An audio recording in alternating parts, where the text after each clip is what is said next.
Selamat pagi, yang terhormat Bapak Yahya selaku dosen pengampu mata kuliah pendidikan Pancasila dan teman-teman sekalian. Kami dari kelompok 16 akan mempresentasikan hasil diskusi kami tentang dinamika, tantangan, serta urgensi Pancasila dalam kajian sejarah di masa akan datang, yang beranggotakan Muhammad Ryan Alif, Salsawini Hidayanti, Cynthia Krisdamayanti, Fajarinda Al-Ghifari, dan saya sendiri, Christine Aryani Tahayang.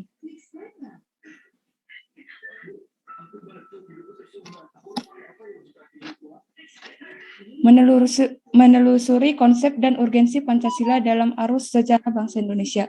Yang pertama, periode pengusulan Pancasila. Perumusan Pancasila dilakukan dalam sidang BPUPKI pertama pada tanggal 29 Mei sampai 1 Juni 1945. BPUPKI dibentuk oleh pemerintah Jepang pada tanggal 29 April tahun 1945 dan diketuai oleh Dr. Ratsiman Wetyo-Diningrat yang didampingi oleh 2 orang wakil ketua, yaitu Raden Panji Suroso dan Ichi Bangase, orang Jepang. Sidang tersebut menampilkan beberapa pembicara, yaitu Mr. Muhammad Yamin, Insinyur Soekarno, Ki Bagus Hadikusumo, dan Mr. Soepomo. Keempat tokoh tersebut menyampaikan usulan tentang dasar negara menurut pandangannya masing-masing. Insinyur Soekarno berpidato pada tanggal 1 Juni tahun 1945 dan menyampaikan 5 butir gagasan tentang dasar negara yang diberi nama Pancasila. Selanjutnya, Soekarno mengusulkan angka 3, yaitu Trisila. Beliau juga menawarkan angka 1, yaitu Ekasila. Setelah pidato, Soekarno sidang menerima usulan nama Pancasila bagi dasar filsafat negara atau filosofi Crosslake. Lalu dibentuklah panitia kecil yang beranggotakan 9 orang yang bertugas menampung usul-usul seputar calon dasar negara.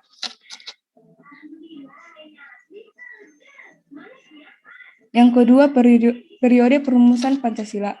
Hal terpenting dalam sidang BPUPKI kedua pada tanggal 10 sampai 16 Juli tahun 1945 adalah disetujuinya naskah awal pembukaan hukum dasar yang kemudian dikenal dengan nama Piagam Jakarta. Naskah awal ini kemudian dijadikan pembukaan Undang-Undang Dasar tahun 1945. Ketika para pemimpin Indonesia sedang sibuk mempersiapkan kemerdekaan, menurut skenario Jepang, tiba-tiba terjadi perubahan peta politik dunia, yaitu dengan takluknya Jepang terhadap sekutu. Peristiwa itu ditandai dengan jatuhnya bom atom di kota Hiroshima dan 6 Agustus tahun 1945. Pada tanggal 9 Agustus tahun 1945, Sekutu kembali menjatuhkan bom di Nagasaki dan membuat kekuatan Jepang semakin lemah. Akhirnya, pada tanggal 14 Agustus tahun 1945, Jepang menyerah tanpa syarat kepada Sekutu. Kondisi tersebut menjadikan daerah bekas pendudukan Jepang beralih kepada wilayah Sekutu, termasuk Indonesia. Namun terjadi kekosongan kekuasaan sebelum tentara Sekutu dapat menjangkau wilayah-wilayah itu.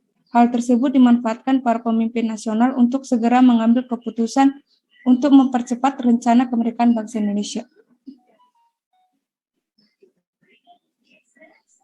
Yang ketiga, periode pengesahan Pancasila. Pada tanggal 17 Agustus tahun 1945, proklamasi kemerdekaan Indonesia dibacakan. Sehari setelahnya, pada tanggal 18 Agustus tahun 1945, dilaksanakan sidang PPKI yang dihasilkan beberapa keputusan. Yang pertama, mengesahkan Undang-Undang Dasar Negara tahun 1945, yang kedua memilih presiden dan wakil presiden yang pertama, Soekarno dan Muhammad Hatta, yang ketiga membentuk KNIP. Rumusan Pancasila yang disahkan PPKI ternyata berbeda dengan rumusan Pancasila dalam Piagam Jakarta, karena adanya tuntutan dari wakil yang mengatasnamakan masyarakat Indonesia bagian timur yang mempertanyakan 7 kata di belakang kata ketuhanan, yaitu dengan kewajiban menjalankan syarat Islam bagi pemeluk-pemeluknya. Tuntutan ini disepakati dan diubahlah kalimat tersebut dengan istilah yang Maha Esa.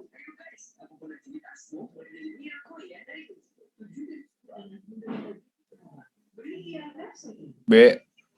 Menanya alasan diperlukan Pancasila dalam kajian sejarah bangsa Indonesia. Yang pertama, Pancasila sebagai identitas bangsa Indonesia. Setiap bangsa di dunia ini pasti memiliki identitas yang sesuai dengan latar belakang budaya masing-masing. Di Indonesia, identitas atau jati diri bangsa tersebut dikenal dengan sebutan Pancasila. Asad Ali dalam buku Negara Pancasila Jalan Kemaslahatan Berbangsa mengatakan bahwa Pancasila sebagai identitas kultural dapat ditelusuri dari kehidupan agama yang berlaku dalam masyarakat Indonesia karena tradisi kultur bangsa Indonesia dapat ditelusuri melalui peran agama besar seperti peradaban Hindu, Buddha, Islam, dan Kristen. Agama-agama tersebut menyumbang dan menyempurnakan konstruksi nilai, norma, tradisi, dan kebiasaan-kebiasaan yang berkembang dalam masyarakat.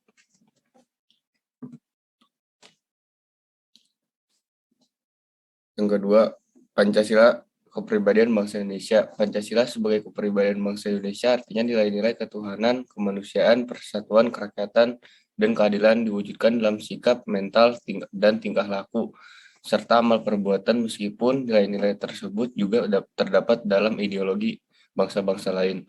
Tetapi kelima sila tersebut mencerminkan kepribadian bangsa karena diangkat dari nilai-nilai kehidupan masyarakat Indonesia sendiri. Di samping itu, proses akulturasi dan inkulturasi ikut mempengaruhi kepribadian bangsa Indonesia yang sangat beragam. 3. Pancasila sebagai pandangan hidup bangsa Indonesia. Pancasila sebagai pandangan hidup bangsa artinya nilai-nilai ketuhanan, kemanusiaan, persatuan, kerakyatan, dan keadilan yang diyakini kebenarannya, kebaikannya, keindahannya, dan kegunaannya oleh bangsa Indonesia yang dijadikan sebagai pedoman kehidupan bermasyarakat dan berbangsa. Hal ini juga berarti nilai-nilai Pancasila melekat dalam kehidupan masyarakat dan dijadikan norma dalam bersikap dan bertindak. Ketika Pancasila berfungsi sebagai pandangan hidup bangsa Indonesia, maka seluruh nilai Pancasila dimanifestasi ke dalam kehidupan bermasyarakat, berbangsa, dan bernegara.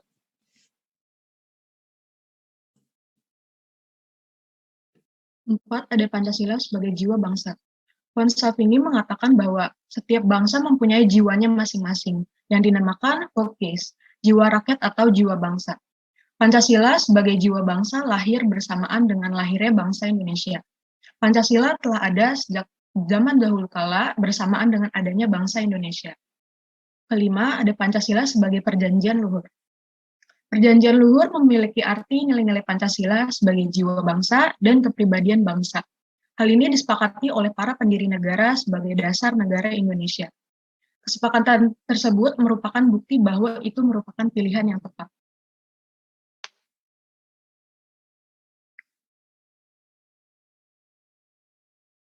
Kemudian ada menggali sumber historis, sosiologis, dan politis tentang Pancasila dalam kajian sejarah bangsa Indonesia.